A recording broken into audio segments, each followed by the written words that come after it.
పాపం అనిపించడం లేదా? ఉన్నాయి, నిజంగానే ఉన్నాయి. ఇవి అవే లేకపోవడం అనేది ఉన్నాయి 100%.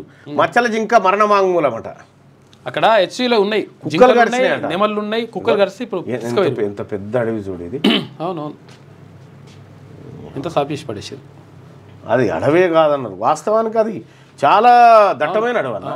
అబద్ధమే సిగ్గుపడేలా. అవి సెంట్రల్ యూనివర్సిటీ భూములు కావన్నారు. చెట్లు పెరిగితే అడవి అవుతుందా అని ఏలన చేశారు. జింకలు లేవన్నారు, నెమళ్ళు ఎక్కడైనా ఉంటాయన్నారు. ఇప్పుడేమో ఎకో పార్క్ కోసమేనంటూ కొత్త డ్రామా అంటూ ఒక వార్త.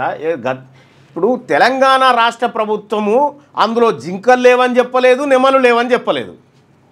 కొంతమంది బీఆర్ఎస్ గుంటనక్కల వల్ల ఈ ప్రాబ్లం వస్తుందని చెప్పారు. ఇవి జింకల గుంటనక్కలు గుంటనక్కలు అని చెప్పింది మిమ్ములను. అంతే అంతే. 400 ఎకరాలకు 30,000 కోట్లు వస్తాయని అంచనా. ఓ ఫార్మా రియల్ కంపెనీతో 150 ఎకరాలకు అవగాహన.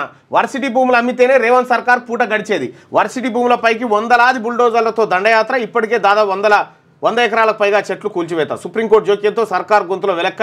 నష్ట నివారణ కోసం ఎకో పార్క్ పేరిట నయా నాటకం ఆడుతా ఉన్నది. ఇప్పుడు మీరనే అర్హత లేదు. ఇప్పుడు విషయం ఏంటంటే భూములు అమ్మొద్దు, కరెక్ట్. మీరు బీఆర్ఎస్ పార్టీకి ఎక్కడ అర్హత? 1000 ఎకరాలు కథం చేసి మీరు ఎంతాగం చేసిరు.